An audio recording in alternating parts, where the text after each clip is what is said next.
Episode 33 detective boys survival class. Episode की शुरुआत में हम देख सकते हैं प्रोफेसर अगासा कोई मैप ढूंढ रहता है और अगले दिन वो बच्चे पूछ रहे थे क्या एक असली ट्रेजर मैप है। प्रोफेसर अगासा कहते हैं हाँ। कौन कहता है वैसे प्रोफेसर आपको ये अजीब सा मैप मिला कैसे। प्रोफेसर कहते हैं क्या तुम जानना चाहते हो। कौन कहता है वैसे भी हम उससे झूठ ही बोलेंगे। प्रोफेसर कहते हैं अगर तुम उसके एंड तक पहुंच गए तो तुम्हें पता ही चल जाएगा। उसके बाद वो मैप लेके उसकी खोज में निकल जाते हैं ट्रेजर की। फिर वो एक ब्रिज पे पहुंचते हैं और उसके बाद उस ब्रिज को क्रॉस करते हैं और तभी की तभी वो ब्रिज टूट जाता है और कॉर्न डरते से होता है आखिर प्रोफेसर हमें इतनी खतरनाक जगह लाए कैसे, अब हम वापस कैसे जाएंगे।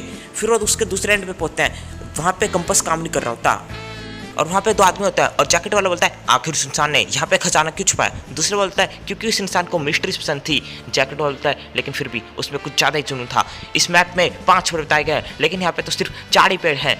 उसके बाद वो अपनी सिगरेट फेंक देता है और कॉर्नर मार जाते हैं और उसकी सिगरेट बुझाते हैं और कहते हैं आपको अपनी सिगरेट अच्छी तरह फेंक के बुझानी चाहिए, क्या होता अगर यहाँ पे आग लग जाती। और तभी वो उनके हाथ में वही वाला सेम मैप देखते हैं जो उनके पास होता है और फिर वो कहते हैं आखिर तुम देख क्या रहे हो। और फिर वो आदमी और वहाँ से चले जाते हैं। फिर वो घंटा कहता है कि कौन क्या इस जगह कोई सच में है, यहाँ पे तो सिर्फ 4 ही पेड़ है। कौन कहते हैं हाँ क्या तुम यहाँ से हटोगे, देखो वो 5 पेड़ क्रिप्टोमेनिया का यहाँ पे है। और उसके बाद वो कहते हैं कि इसे काट दिया गया तो मुश्किल है लेकिन इसके रिंग्स देखो बाहर वाले वो ज़्यादा फैले हुए हैं, वो इसलिए क्योंकि सनलाइट यहाँ पे ज़्यादा एब्जॉर्ब करती है इसलिए ये जल्दी ग्रो हो गए हैं। और यहाँ पे मैप में बताया गया है कि हमको डेविल हैंड और उसके स्मॉल पाथ से जाना है। तो डेविल हैंड होता है लेफ्ट हैंड, तो हमें लेफ्ट साइड में स्मॉल पाथ छोटे रास्ते से जाना है। घंटा कहता है अच्छा तो लेफ्ट हैंड डेविल हैंड होता है। मित्सुको कहता है तो राइट हैंड का क्या मतलब हुआ। घंटा कहता है वो एंजल हैंड हुआ। मित्सुको कहता है ये तुम तो बहुत ज़्यादा सिंपल चीज बता रहे हो। उसके बाद वो एक जगह से जा रहे होते हैं, मतलब एक चेन चढ़ रहे होते हैं एक पहाड़ जैसी जगह पे। तभी एक सांप आ जाता है और वो डर के एकदम कूद जाते हैं और वो एक नदी में गिर जाते हैं लेकिन पानी इतना कम होता है कि डूबने का कोई चांस ही नहीं होता। उसके बाद वो अगले पाथ के लिए निकल जाते हैं और वो दोनों आदमी कॉर्नर रोड का पीछा कर लेते हैं और उसके बाद वो दूसरे रास्ते पे जाते हैं और कहते हैं आखिर हमको किस रास्ते पे जाना है। दूसरे वाले कहते हैं शायद यहाँ पे कुछ लिखा हुआ है ईस्ट का। दूसरे फिर वो जैकेट वाला बताता है अब ये ईस्ट कहाँ पे है और उनको पता नहीं होती। उसके बाद कॉर्नर और कहते हैं कि देखो हम अभी इस मोमेंट पे इस जगह पे हैं तो अगर हम इस रास्ते से होते जाएं तो हम अपनी नेक्स्ट डेस्टिनेशन पे पहुंच जाएंगे। और उसके बाद वो जा रहे होते हैं तभी वो उसी जगह पे पहुंच जाते हैं जहाँ पे वो आदमी और कुछ देर पहले थे। और कौन समझ जाता है कि ये रास्ता जो ये बोर्ड था ये तोड़ा गया किसी शवल से, तो वो लोग हमारा पीछा कर रहे हैं। और उसके बाद आयमी कहती है यहाँ पे इस लकड़ी पे जरूर कोई कोड मैसेज लिखा होगा, अगर हम एक पेपर और पेंसिल का इस्तेमाल करें तो हम उसे रीड कर पाएंगे लेकिन हमारे पास वो दोनों ही चीज़ें नहीं है। कौन कहते हैं हम आयु का आइडिया कर सकते हैं। और उसके बाद वो एक बोतल से पानी लेता है और उस लकड़ी पे पानी गिरता है और उसके ऊपर सैंड जो रेत होती है वो ऐसे करता है और वो मैसेज हमें दिखने लगता है जिस पे लिखा होता है अपने समय को इस्तेमाल करो ईस्ट जाने में तब तक जब तक तुम्हें सन की नीडल पॉइंट करती हुई नहीं दिखती। और उन्हें समझ नहीं आता और कौन अपनी घड़ी को अपनी वॉच को सन की तरफ पॉइंट करता है और कहता है अगर तुम इसकी छोटी सुई सन की तरफ पॉइंट करोगे तो तुम्हें अपने आप ही रास्ता पता चल जाएगा कुछ इस तरीके से। और वो बता देता है कि ईस्ट किस तरफ है और फिर वो जाने लगते हैं और वो दोनों आदमी तो उनका पीछा कर ही रहते हैं। और फिर वो एक पत्थर वाली जगह पहुंचते हैं जहाँ पे लिखा होता है 5 स्टेप लो जहाँ पे स्काई वाटर और रॉक इंडिकेट करें। कौन सा होता है फायर और कोलंबस शायद ये पत्थर और गैंटा के शोल्डर पे पहुंचता है और वो देखता है कि ये पत्थर तो वी शेप बना रहे हैं, डब्ल्यू शेप मतलब, और वेस्ट मतलब नीची, लेकिन स्काई वाटर का क्या मतलब हुआ। और उनको बताता है कि शायद बीच से हमें 5 स्टेप लेने हैं। उसके बाद वो सभी लेते हैं और कहते हैं हमें तो कुछ भी नहीं मिला।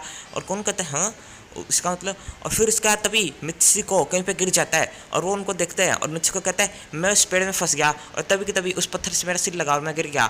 और कौन देखता है कि ये पेड़ पत्थर ये तो एक साथ हैं। और उसके बाद वो उनको देख रहा होता है, वो एक कुछ बन रहे होते हैं मतलब बिल्कुल लाइन सी में।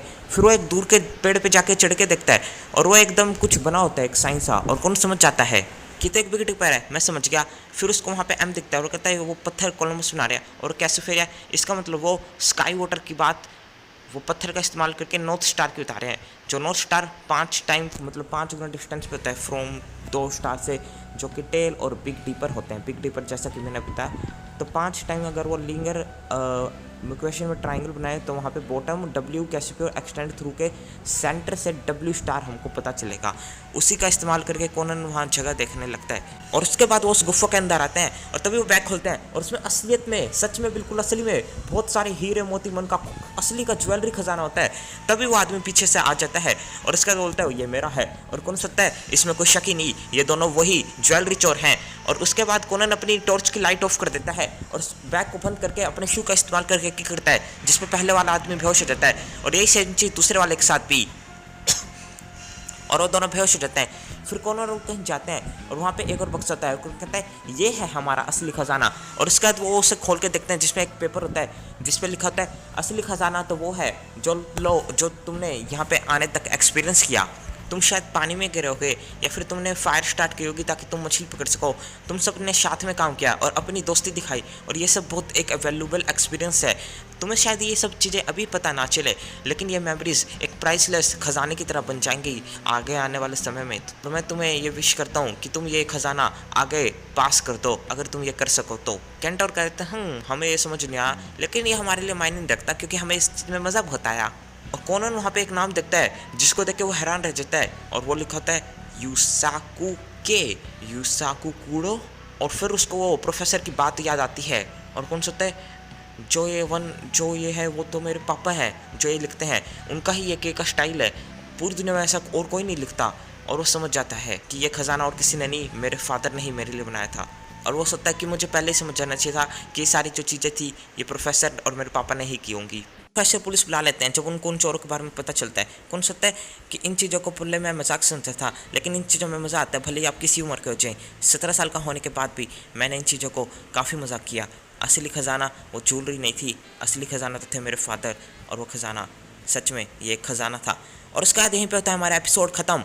फिर आउटरो आता है और आउटरो के बाद ये होता है ये तुम्हारे जन्म के बिल्कुल बाद की बात है शिनिची। तुम्हारे फादर की एक स्टोरी जो उन्होंने पब्लिश ही करने वाले थे वो चोरी हो गई थी। ऐसा कह रहे थे कि वो किसी फ़ैन ने करी थी तुम्हारे फादर की स्टोरी, और ना ही वो कल्प्रिट पकड़ा गया और ना ही कभी वो स्टोरी मिली। कौन कहते तो वो ज्वेलरी थी जिसने वो मैप ड्रिव करा और उसका बाद एक्सीडेंट में मर गया, शायद वही कल्प्रिट होगा। प्रोफेसर कैसे कहते हैं हाँ वो अपनी पब्लिश नहीं कर सकता था जो चीज़ ने चोरी की थी, और ना ही फिर वो अब तब से लेकर अब तक अनपब्लिश रही। किसे पता था कि वो चोरी हुई चीज़ हमें इस तरीके से मिल जाएगी।